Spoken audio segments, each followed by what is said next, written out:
Hello, new and faithful listeners, and welcome to Remainders, the podcast dedicated to exploring the wonder and joy that is the movies.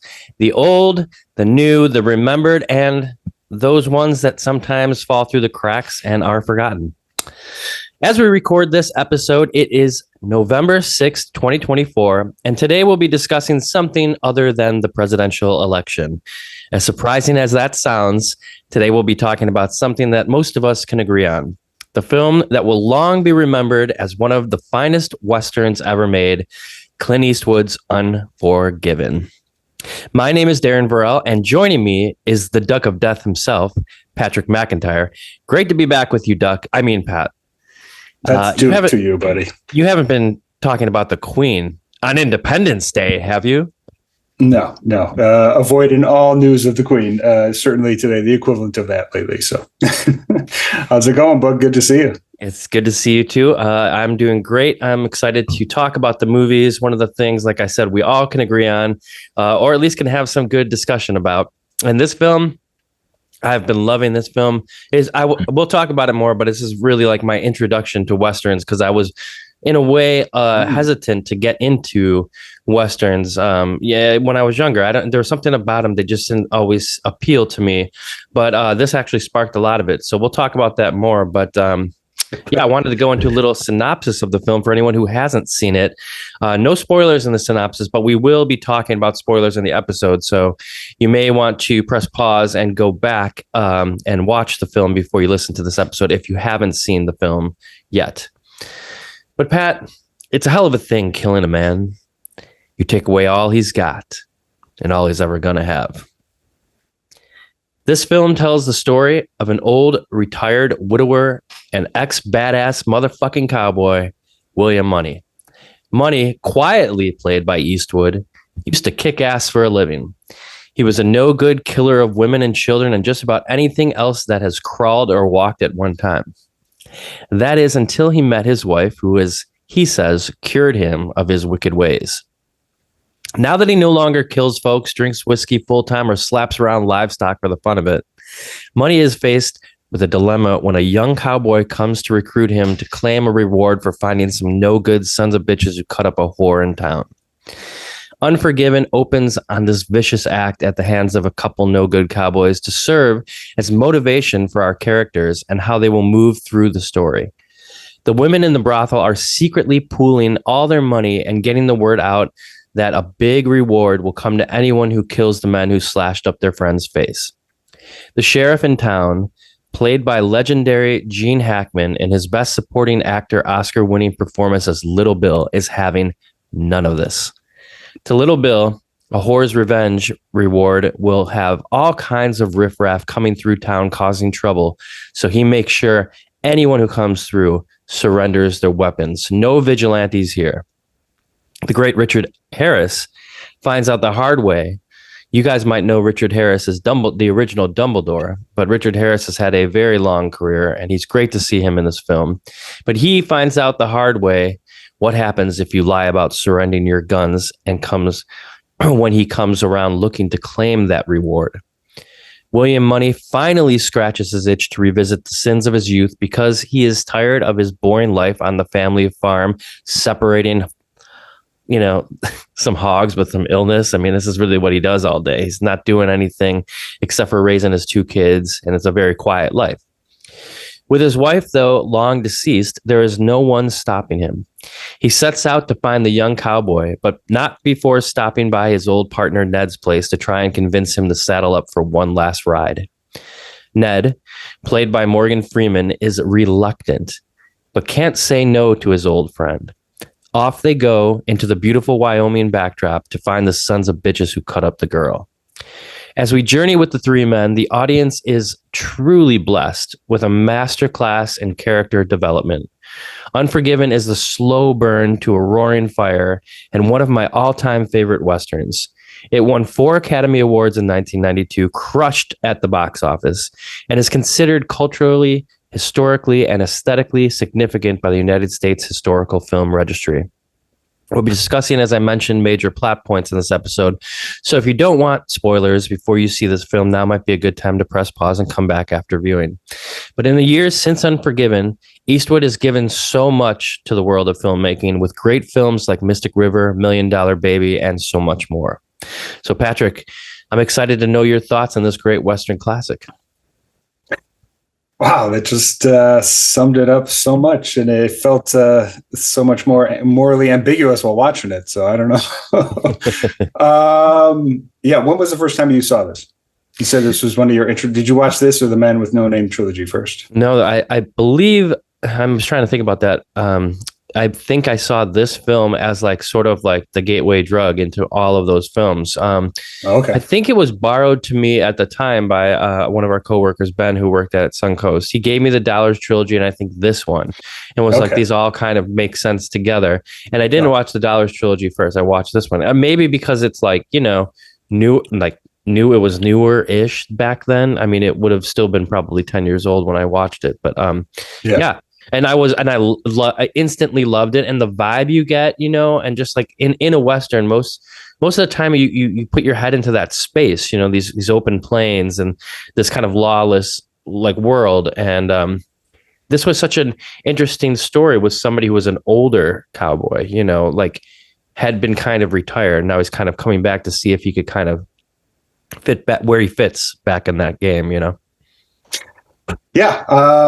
Yeah, I know you got turned on to the Good and the Bad, the Ugly trilogy back when we were working at Suncoast. I just wasn't sure if this was one you saw earlier than that and influenced it. So, yeah, man, I know you're a huge Clint Eastwood fan, so that's why I was excited you wanted to talk about this one. I mean, yeah, it's no surprise. This movie's pretty perfect. This is actually only the third time that I've ever sat down and watched the whole thing. I probably didn't see it until probably after our Suncoast days. So I didn't grow up watching this one. So maybe in my early 20s, I saw it. And then I watched it again, like maybe 5 or 6 years ago. And then the third time right here. And it's definitely one that's gotten better every time and getting a little bit more appreciation for it. Cause I always liked it, but it is a slow burn. And you're right. It definitely is so much more impactful when you take into the context of like who's making it. Clint Eastwood who's the OG Western star, and the entire purpose of this movie is revisionist Western, as they call it, basically turning the whole genre on its head. So it's the fact that he makes a movie that subverts the entire genre that he was famous for playing back in the day. So it just adds a whole nother layer to it. And I feel like that's something it's the reason why you're saying, like, if the Library of Congress says it's important, it must be important, but it's in there for a reason. So, I mean, this film, it just killed in all ways, won a lot of the most important Academy Awards for like the director, I believe screenplay won. And then also for Gene Hack, supporting actor and some big ones. And I believe it won Best Picture too. Don't quote me on that, but literally it won the awards. And it was kind of like you're in that role of the thing that made you love Clint Eastwood in the first place. You're back into a Western, and I think people were ready for it. But, for a while he was making, not that these are bad movies or anything, but Outlaw Josie Whale, Pale Rider, he kind of was like cashing in every which way but loose. Yeah. Yeah. With the Dirty Harry flicks in there as well, he was having a great career, but, it kind of became like, oh, he's making another Western. It kind of became like almost like jokey, it felt. I mean, I wasn't alive during those times when those were being made, so maybe someone who was could tell me better how it was perceived. But it feels to me like those were just not as good as like the Sergio Leone Westerns, and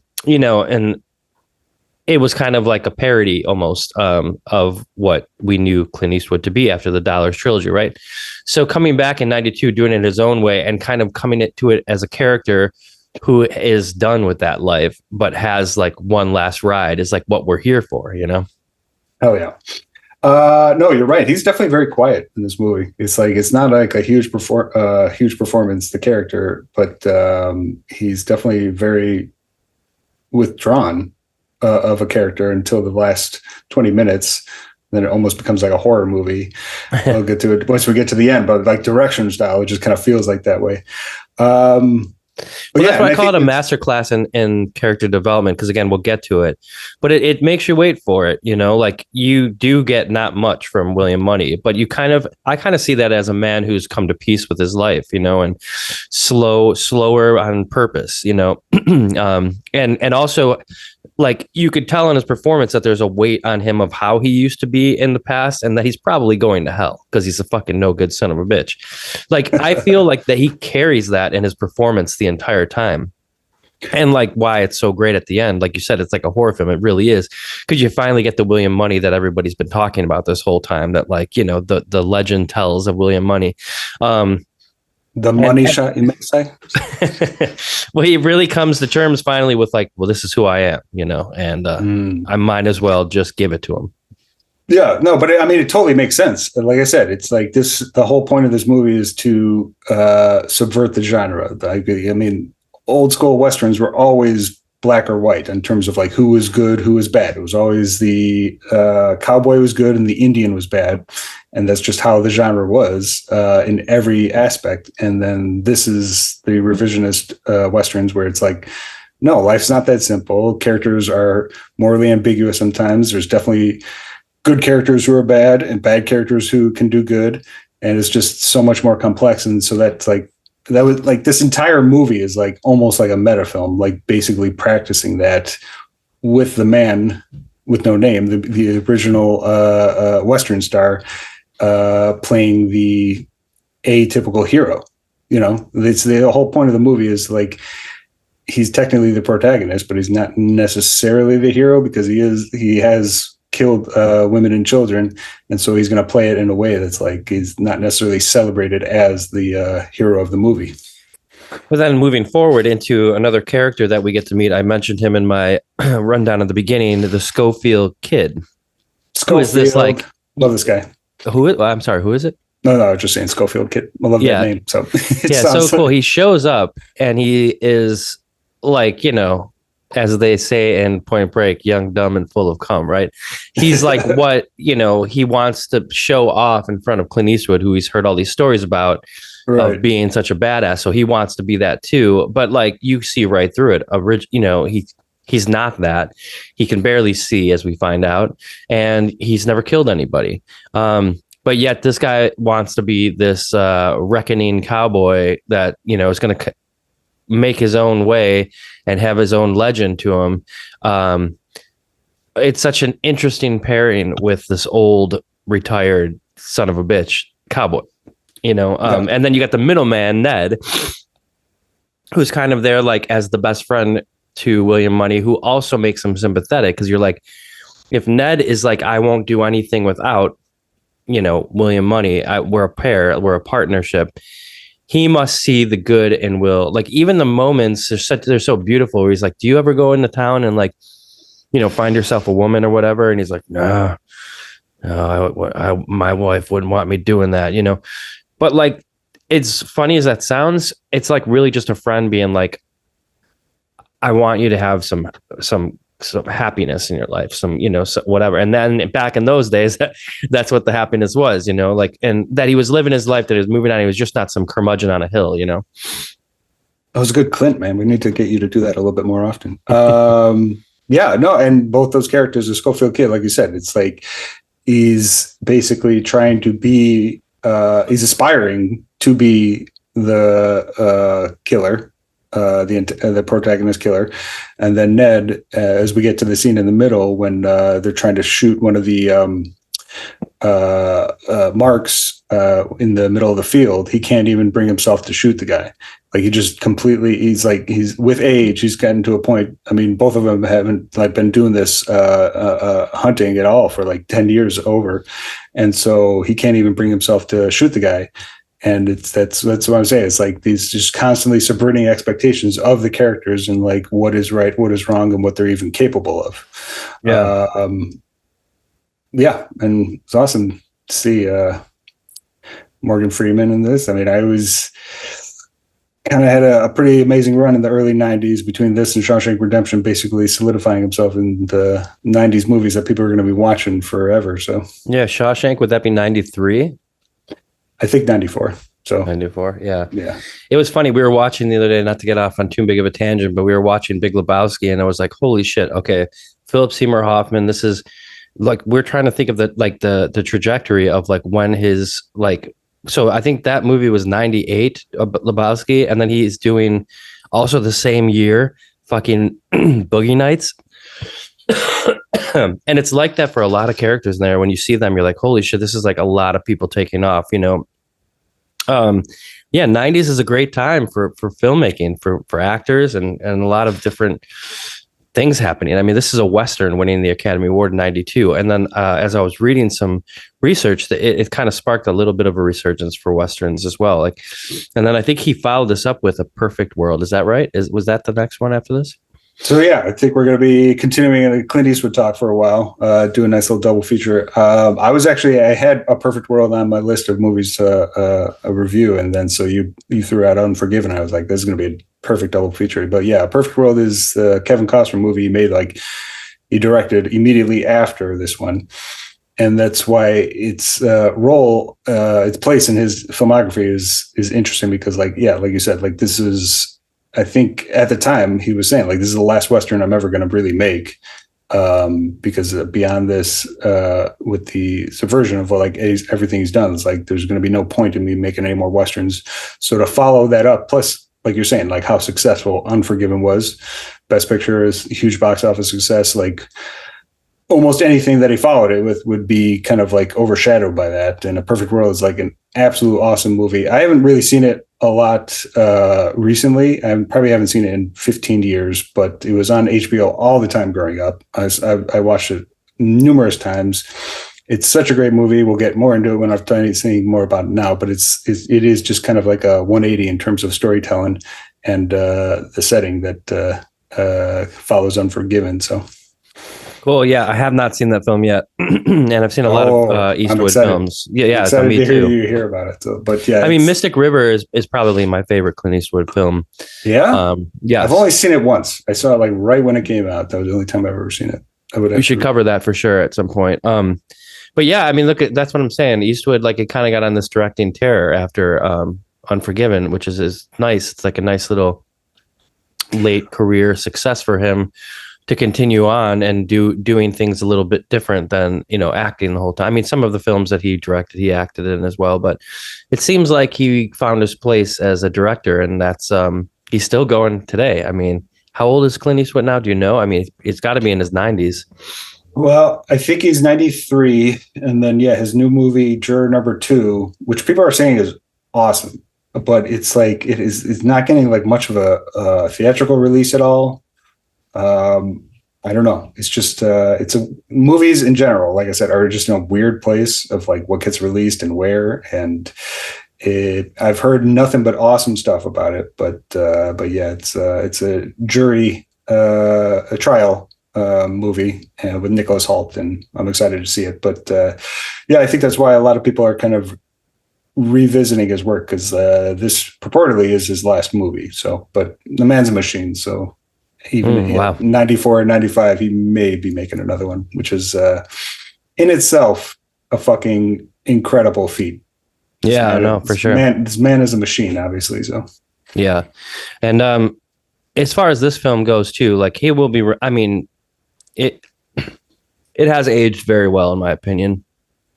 I think it had the Warner 2 disc when it came out, and you know, those were so great. Those were like my favorite. Like, they were not like plastic, but they were like cardboard, and you know, they had all the extra features and everything. I would love to have that back in my hands so much. And I wore it out.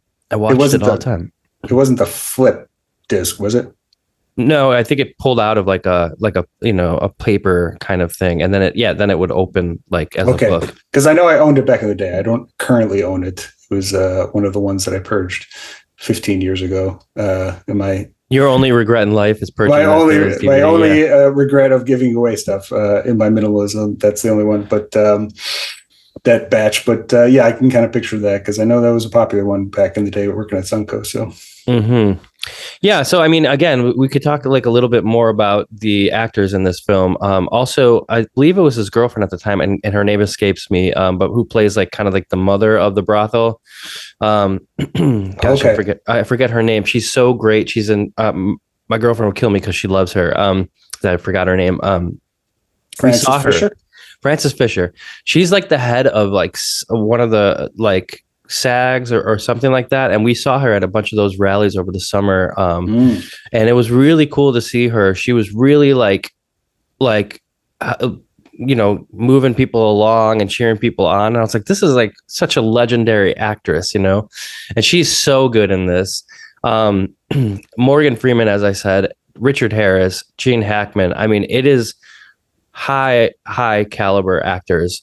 And Gene Hackman, his role as the sheriff is so, I think there's some like story about how he didn't want to do this or something, but they was friends with Eastwood, and Eastwood like coerced him to. I got to look that up. And if you're out there and you know the story, like please share it with us.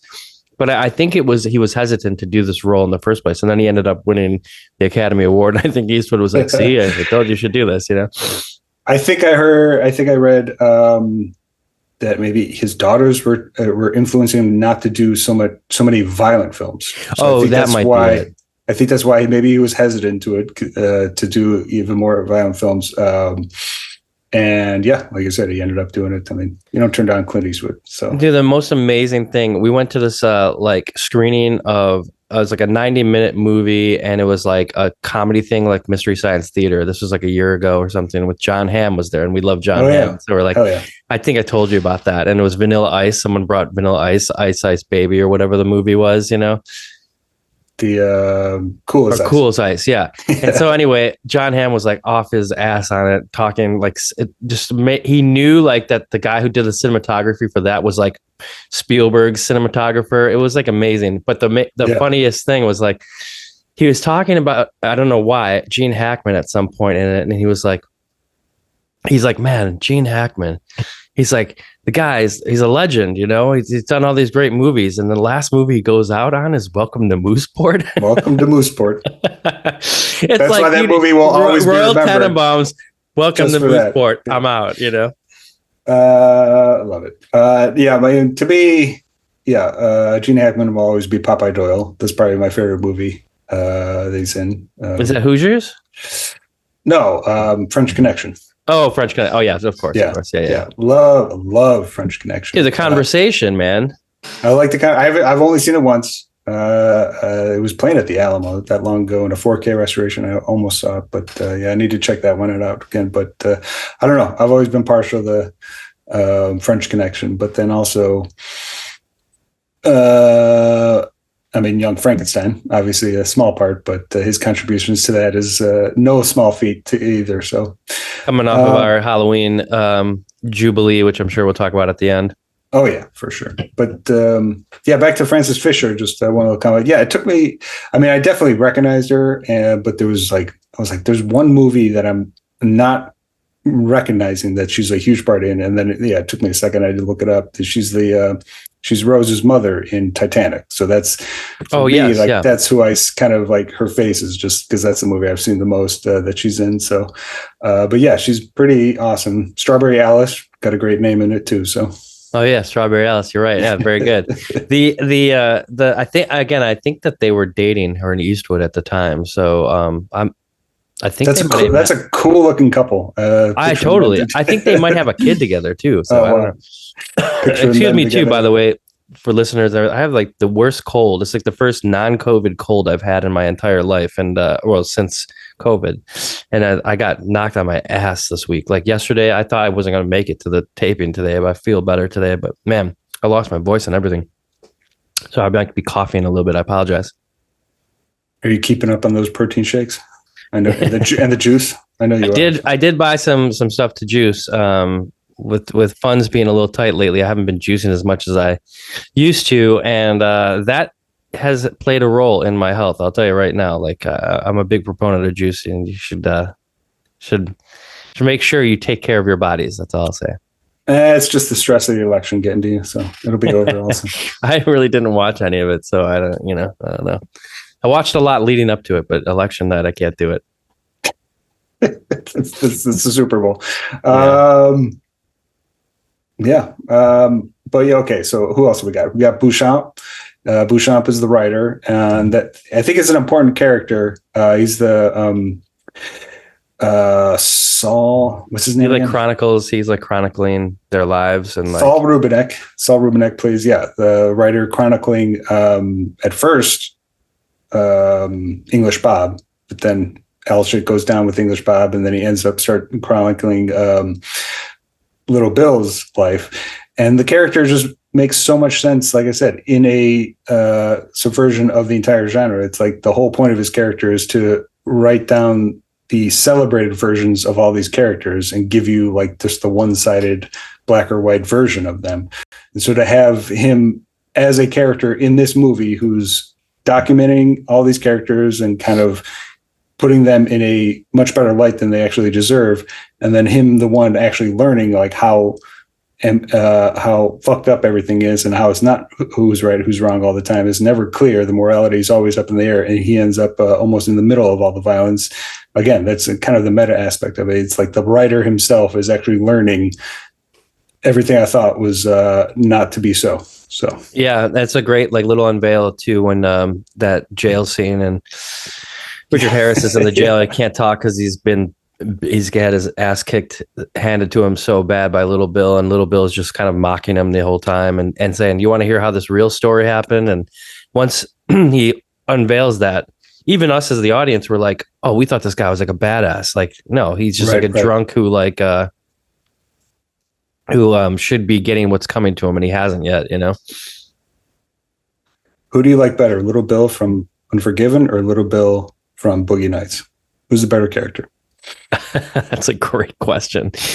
Holy shit. I mean, how do you pick, man? Yeah, you can't. I gave you an impossible choice. You gave me I thought I'd try. So yeah, I mean, I would, if I had to pick, I don't know. Boogie Nights is just more fun, I guess. You go with that, you know? Although it's a little sad what happens to Little Bill. So yeah, that's true. It's like you have the more tragic character, but it is more fun. But then this one's the sadist, and that should be more fun, but I don't know. Yeah.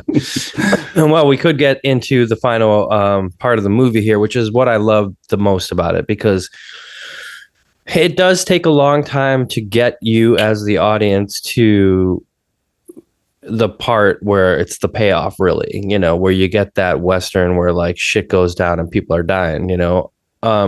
As you mentioned before, the deaths were kind of bumbled.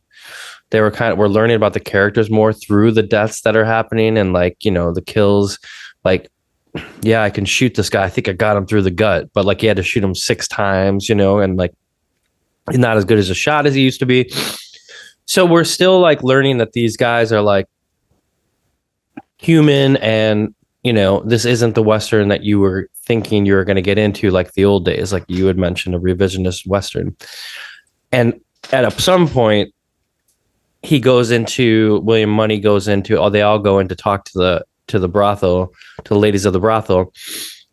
And William Munny is real sick. And this is where he meets Little Bill for the first time. And it's such a great scene. He barely says anything, but of course he gets his ass handed to him by Little Bill, because he's like, "You're a stranger, get out of here." Same thing that happened to Richard Harris. And we're like, man, he's just getting his ass kicked. Out the back goes Ned and Schofield Kid, and they're kind of like, holy shit, but they regroup and they get William Munny on his horse, and they kind of retreat out to the outskirts of town. And from here on, I think as soon as William Munny gets, you know, feeling better and everything, he really is conjuring up in his mind, like, I can't do this as this version of William Munny. I have to go back. And it's like, it's brewing in him. But then the moment that happens, they capture Ned, and Ned gets killed by Little Bill and put it up as a decoration outside of Greeley's, which I believe is what the name of the brothel is. And there's that great line where Eastwood, as Munny says, is like, who's a son of a bitch who owns this place or something. And he's like, oh, he shot an unarmed man. Little Bill says, he shot an unarmed man. He goes, we should have armed himself when he decided to decorate his place, his saloon, with my friend. So good. So Ned's out front in a coffin, and it just says, this is what happens if you bring guns into town. They're making a point to everybody to say, hey, we're in control. And Eastwood is like, I don't give a shit. He goes in there and he's drinking again, and it gives you everything you want. Yes, he should have armed himself. That's the best part. Yes, this last 20 minutes, the direction, I think, like, it honestly felt like a horror film. I mean, you got it's dark, it's raining, it's you got this symphonic score going, and which, by the way, is that I didn't look it up, but I'm pretty sure that's Eastwood who did the score, right? I know he did something on the score. I don't know if like that piece of it was his. I know, okay, but I know he was like a contributor to the score. Yeah, sorry to cut you off, but yeah, I know he mostly does do his own scores.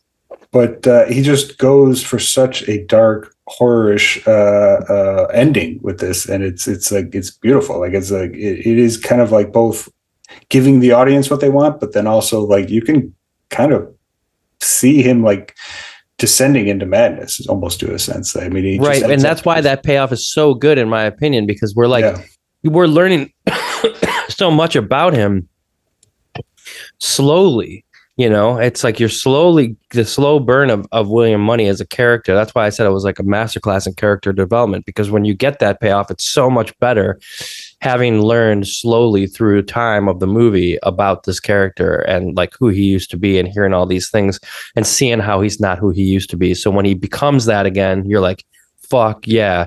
Like, and you're definitely rooting for the bad guy if he is a bad guy. Again, yeah, you can't help but root for him, obviously, because the justice that he's dishing out for what happened to the women working at the brothel at Greeley's. And yes, Greeley's looks like a great bar, by the way, to just hang out in. Yeah. But again, it's Richards, and then it's Greeley's. Richards from Chicago. God. Oh, our Richards. Yeah, of course. Yeah. I was almost thinking of the Three Aces from Copland. That's another. Oh no, yeah. Yeah, and it's you end up rooting for him, but at the same time, it's like this is a character, and he's explicitly says it himself that he's murdered plenty of innocent people in the past, and again, it's like the whole movie is just a practice in subverting your expectations and playing with it in a way that you're not always recognizing while you're watching it, but then you step away, you're like, wow, that was the person I was rooting for. That's kind of a magic trick that they were able to pull that off. And just like another awesome, amazing little character thing that they wrote in was like the fact that Little Bill is like a terrible carpenter, and like this house that he's building is like, leaking when it rains and everything, and that's his like line at the end is, William Munny is about to shoot his face off, basically, and he's like, I'm building a house, I'm not supposed to die this way. He's like, yeah, supposed to has nothing to do with it, or that great line, Maybe you should just shoot the carpenter. Oh yeah, that's what Beauchamp says. Yeah, it's like there's like little things like that, like someone thought to write that in, which is why I suppose he won an Academy Award for best screenwriting. That's David Webb Peebles. He wrote the original Blade Runner and 12 Monkeys. So he was definitely so no hack, huh? No hack at all. And so it was definitely them kind of really going for it. Yeah, back in 92 at the time. Oh, he also wrote Soldier, starring Kurt Russell, from 98, which is a great movie. So never seen, but I'm sure it's one that you love. It's definitely a B-side for Kurt Russell, but it's definitely underrated. So it's pretty fun. Apparently, I guess it was a script that was written in the 80s, like probably shortly after Blade Runner, but then it just kind of sat around. I forget for what reason, but I think they waited around for it for the right time. And then, in the early 90s is when. For Unforgiven, you mean? No, I'm saying they wrote the script shortly after Blade Runner came out. So like the script sat around for about 10 years. Not that it was, didn't want to be made, but I know there was some reason why they were holding off on it. But So I guess that's why they were came out at the time that it did. Yeah. I guess that's how movies get made, huh? Long process. It's definitely an understatement for sure. Well, is this? Yeah, go ahead. Well, I got a couple more things. You mentioned any other your favorite Clint Eastwood directed movies? You said Mystic River. Mystic River is my favorite. Yeah, it's like just such a great movie. Yeah, did he do? Did Eastwood do Milk too? No, I didn't think so. But for some reason, I remember. I'm pretty sure that's Sean Penn who was in Mystic River. That you think Sean Penn directed it too? He might have. I gotta look that up. I loved Milk, but I remember. I think at that Academy Award speech, I think he thanked Eastwood. Maybe that's why I'm thinking that Eastwood directed that. But yeah. We'll get to Perfect World next episode, but a couple that I love that are kind of, I don't know how much Gran Torino, because Gran Torino is one of my favorites. I think a lot of people really like that movie, even though it's like, I don't know, it just kind of felt like it wasn't instantly popular. I mean, it did well, but like, I don't know. I feel like that's one that people have like. It's like an old racist get off my lawn like movie in a way, you know? Yeah, but it's just so well layered of like, again, the complexity of morality of who's right or wrong. So it's just such a good movie. And then Letters from Iwo Jima is another one that I really love from him. That's the World War II. Is it Sands of Iwo Jima or is that the original? I remember, yeah, he did both, like the two movies. One was from the Japanese side and then one was from the American side, right? I was okay with the American one, but the Japanese one, the Letters from Iwo, Sands from Iwo Jima is the original movie. His is Letters from Iwo Jima, and that one I love with Ken. Agreed. Watanabe. Yeah, I loved it. I fucking loved it. I should actually needed to watch that again. It was very well done. Kind of in a way that Godzilla -1 kind of told the story of like the Japanese side of the war. You know, I thought Letters from Iwo Jima was the exact same way. Oh yeah, love that. Siskel and Ebert did not really like this that much when it first came out. Siskel actually gave it Unforgiven. Siskel actually gave it a bad review. Ebert was okay on it, but then he later was like, no, this is a fucking masterpiece. So Ebert, genius. Well, sometimes we're wrong, you know, sometimes we're wrong about stuff. Like maybe when I go back to watch Under the Silver Lake, I might like it. You know, I didn't at first watch. I love Silver. I rewatched it again a couple months ago. It's so good. Absolute noir classic. So sometimes it's a slow burn. And then one last movie I want to talk about is kind of a modern example of this dubious morality is Hell or High Water. And it's on my list to cover. Have you seen Hell or High Water? It's the No, I feel like that's probably before Unforgiven. Yeah. No. This is the one from 2017. Chris Pine and Jeff Bridges. Oh, wow. No, I haven't seen it. Chris Pine and Ben Foster are brothers, and they're robbing banks to save their farm. And Jeff Bridges is the cop seeking them down. And it's set in modern times. So it's not like a traditional Western, but it's set in the West and just in the poverty of where the brothers are living and the desperation that comes out of it. And you have Jeff Bridges who represents the law, but technically the one on the right side. But it's honestly just such a great movie in terms of questioning the like who's right, who's wrong, and the whether or not the protagonist and or antagonist are the moral ones. And so it's just in the same vein of like Unforgiven walked, so movies like this could run, and they exist. They can all trace back to Unforgiven, and Hell or High Water is an absolute classic in terms of carrying on that torch. So awesome. Yeah, I have to check it out. Obviously, we've got a lot to talk about when we go into A Perfect World 2 weeks. Yeah, I'm gonna catch up on a little bit more Eastwood, but yeah. Any other thoughts on Unforgiven other than the delicious looking whiskey that they got going on throughout the whole movie? So. Yeah, honestly, like the whiskey does look really great, especially when he throws that whiskey bottle when it's like right before he goes and kills all those motherfuckers. Yeah. It's like from the perspective of like him on his horse, and it's just like you see the whiskey, and I'm like, I would have liked to drink that on a horse, like while it's raining. That sounds pretty fun. Yeah. Listen, this film, is one of those ones that I hold dear for a lot of reasons, but because I watched it so many times when I was really getting into film, when I was really learning about what Westerns were. And so, it really holds a special place. Do I think it's a great movie? I absolutely do. I don't think there's really anything wrong with this film. Do I think it's a slower movie for some people? Probably. And especially but this was one of my introductions to Western movies, and I still loved it. A guy who wasn't so sure that he loved Westerns. So I think it's got something for everybody. And yeah, as you mentioned, it's your third watch and you're kind of loving it a little bit more than you did on your first watch. I think it will grow.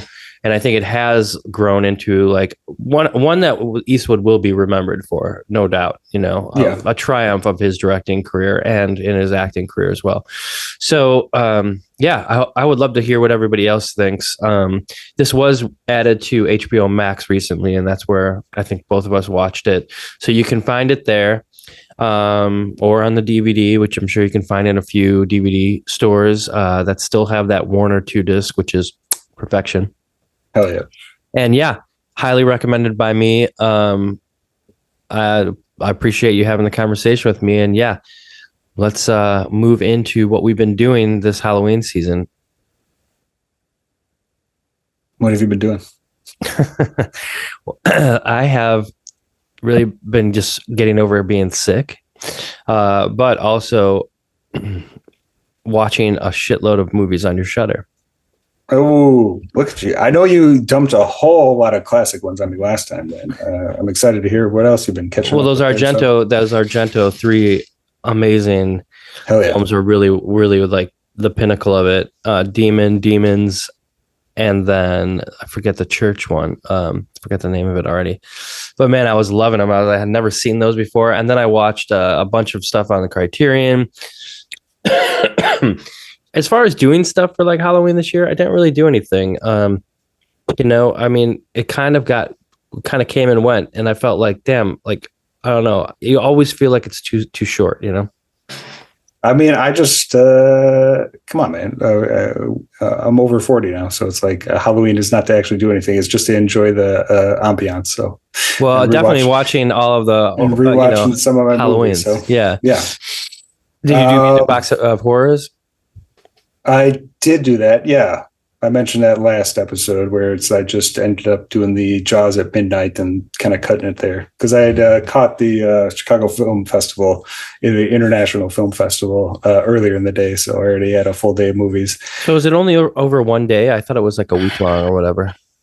The music, they have the 24-hour, which is just one day, but then they have screenings throughout the month, which I didn't get too many. No, just been keeping it low and quiet at home and enjoying the increasingly chilly weather, which is my favorite absolute. So fortunately it got nice and chilly for Halloween. I watched Rob Zombie's Halloween 2, which remains one of my favorites. All right. Love it. I know we're going to be writing. I mean, the Rob Zombie movies are just increasingly getting more and more respect, ever since they came out. They were loathed when they came out, and wrongfully so, and they have their defenders, including you and me, in tow now. So it's awesome to see that one. So you're actually seeing like people are starting to like come around to them because like they get so much hate. I never understand it. No, if you don't even have to look that far anymore, but if you just kind of see how people kind of talk about both of them, either on Letterboxd or on YouTube or whatnot, they absolutely have their defenders, especially my favorite. I know you like one a little bit better, but I like Zombie number 2 the best because it is just so bonkers of a movie, especially the director's cut because it's got that beautiful ending. Yeah, you love that. You keep on texting me that ending every year. So good. Yeah, I do. I mean, it's such a great ending to that those two movies. I mean, part of the reason why I love Halloween 2 so much is because it does kind of feel as much as a Rob Zombie movie as it does a Halloween movie. Probably more so of a Rob Zombie movie. Like it feels more like Devil's Rejects than it does like any of the other Halloween movies, which again, it has all the stuff that I want in the Halloween franchise. It hits all the marks, obviously the mask and everything, but like anything that gives you a little bit of a tweak to that is what ages the best, I think. So that's why that one will keep on aging well. So Yeah, I also watched the 2018 David Gordon Green, and man, I was like loving that even more than I did this year. Yeah, and Yeah, Halloween there's been a lot of ends good. in the same way. Halloween Ends is going to keep on aging well because it does its own thing. It doesn't confine to the strict template of the franchise. So Yeah, totally. Well, yeah, moving on from Halloween, which is a bummer, then we're now into November, and it's been a pretty good year for us. I'm thinking, man, how many movies have we covered this year? I mean, we've missed a few because I've been out of town and different things like that, but we've done, I think, over 10 now. Like we're probably on like 13 or 14 films that we've covered this year. hell yeah, yeah, it's been. You've got some decent picks, so not that bad. Keep them coming. Yeah. So.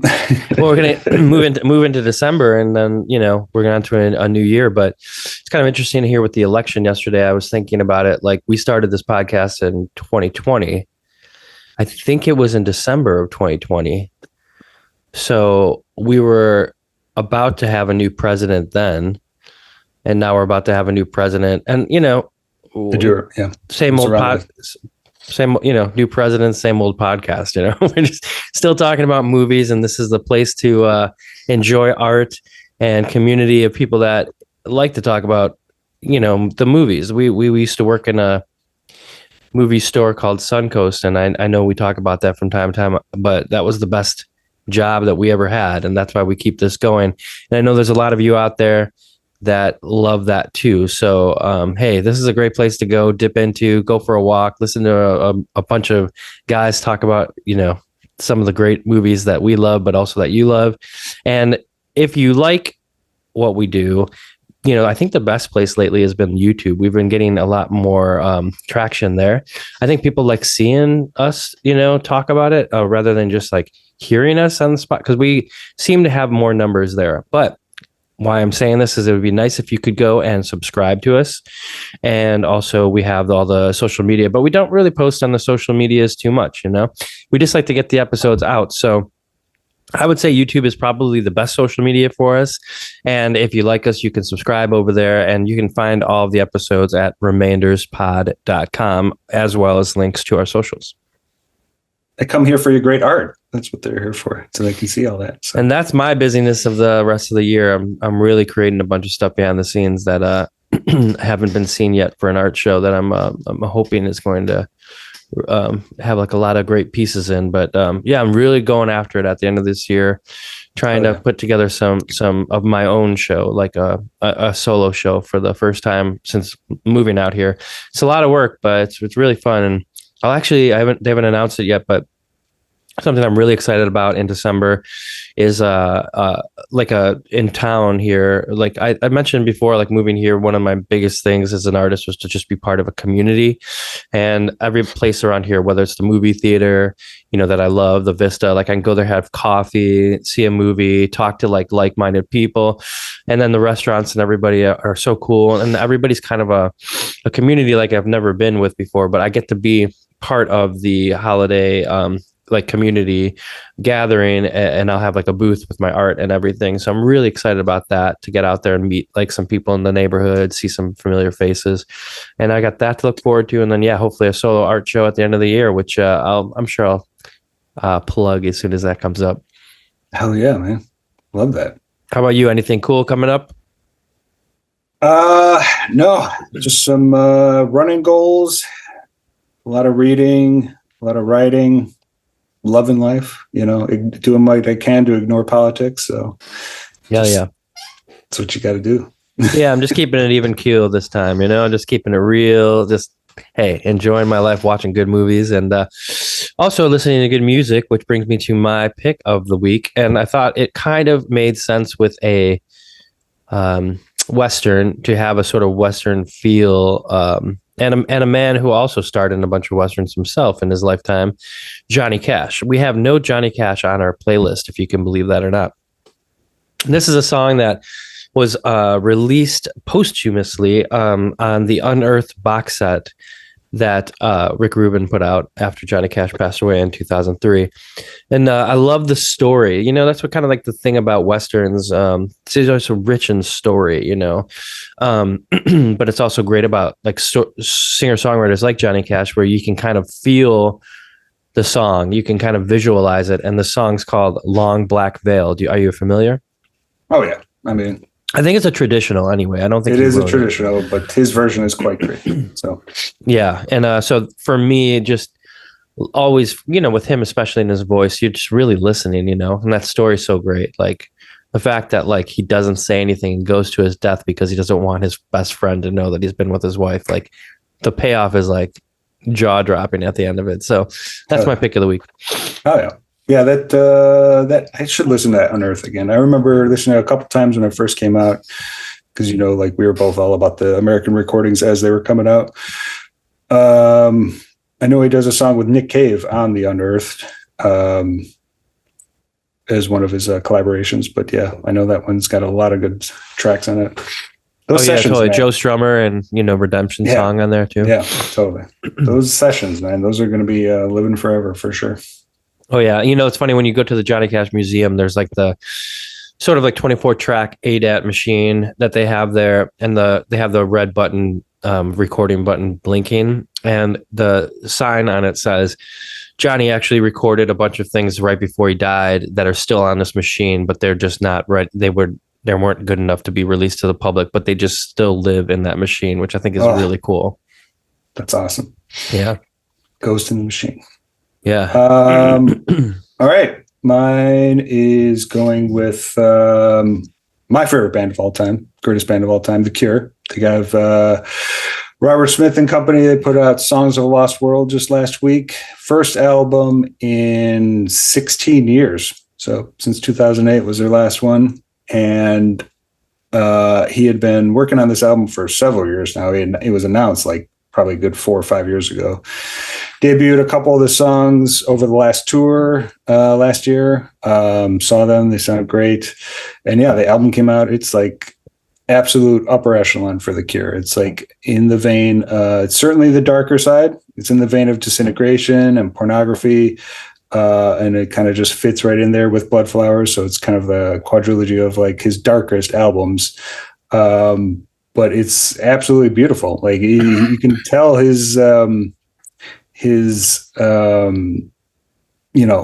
becoming an older man and having much more loss in his life. I think he lost between this and his last album. I saw that he lost his mother, his father, and his brother.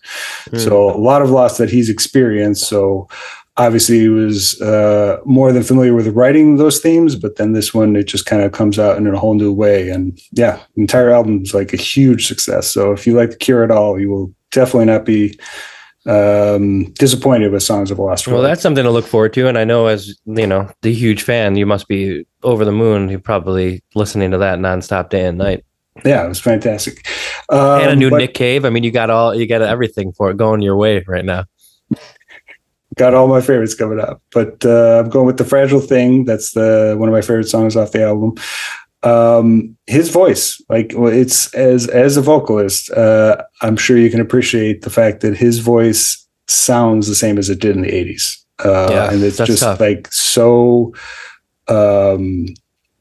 inspiring and just incredible. Like the recordings, I mean, like I said, I've been seeing him in concert for like the last 20 years, and he sounds great there, obviously, but then still to be able to record it and put it on track and be able to actually put it side by side with his original recordings from the 80s and sound that good still is very inspiring as a musician. So